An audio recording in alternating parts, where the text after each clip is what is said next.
کعب بن مالک از پیش رسول الله صلی الله علیه وسلم میره. رسول الله صلی الله علیه وسلم برای مردم مدینه میگه هیچ کسی با کعب حق صحبت کردن هیچ کسی. حتی تا جایی میشه میگه وارد مسجد میشه و کسی سلام علیکم با من صحبت کنه.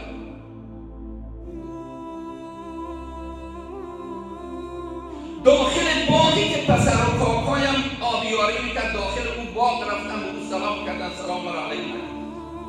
گفتم ای فلانی تو خوب میدانی که من رسول الله صلی الله علیه وسلم و صحابه رو دوست دارم، چرا با من صحبت میکنی؟ بازم صحبت نکنم. 3 مرتبه گفتم بازم صحبت نکنم. کعب بن مالک میفرماید 50 شب به همین منوال و من شبها با خدا راز و نیاز میکنم خدایا از تو معذرت میخوام. رسول تو و امر رسول تو من سستی کردم در مقابل امر رسول تو. رسول تو صلی الله علیه وسلم آزار داد. خدایا از تو معذرت میخوام. کعب بن مالک امام بخاری حدیث را میآورند شب 50 در وقت نماز صبح میگوید و پشت بام خانه خود نماز میخواندم، دیدم پیک رسول الله صلی الله علیه وسلم با اسب سوار آمده. کعب بزرگترین خوشخبری براتون اینم که الله میخواد توبه تو قبول کنه. میگوید چیزی نداشتم، او عبا و چپنی که به تن داشتم او بیرون کردم به یک بیت دادم و فوراً خود را در مسجد نبی صلی الله علیه وسلم رساندم. پیامبر صلی الله علیه وسلم وقتی مرا دیدند تبسم کردند. رفتم پیش روی رسول الله صلی الله علیه وسلم نشستم. پیغمبر صلی الله علیه وسلم برایم گفتن ای کعب برای تو خوشخبری میدهم که از روزی که متولد شدی تا حال این در جایزه به سراغ تو نیامده و نمی‌آمد. الله متعال توبه تو را قبول کند.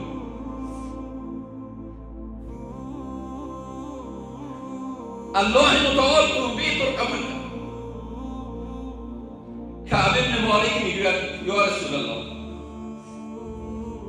این دنیای لعنتی و مشغول شدن به این دنیا زن و فرزند و باغ و باغات مرا از امر شما غافل کرد.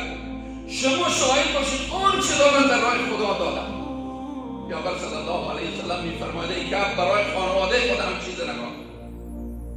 امام بخاری می نویسند رحمت الله علیه کعب بن مالک میگوید همون سهمی که در خیبر نصیب من شده همون نگاه بقیه در راه خدا واقفه.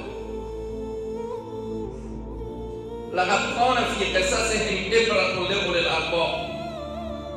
چند آیه اول سوره توبه دوستا و برادرها که بخوانند ترجمه کنند. چند آیه نازل میشه الله متعال توبه اینا رو قبول میکنه. دوستا قصه های شاگردان مکتب رسول الله صلی الله علیه وسلم، قصه های پیامبران، قصه های اولیا، قصه هایی که در قرآن ذکر شده اینا هم فهمه، اینا هم عبرته. برای کی؟ برای من تو. الله متعال شاگرد مکتب رسول خود صلی الله علیه وسلم، شاگرد مکتب رسول خود صلی الله علیه وسلم. الله متعال 50 روز اون مورد معاتب نمود، اون مورد امتحان و سرزنش قرار بده. به خاطر چی؟ مثل ما تو گناه کبیره کرده بود؟ نه، به خاطر یک غفلت، به خاطر کوتاه‌ترین غفلت در تمام غزوات این شرکت در همین غزوه نتونسته، غفلت کرده.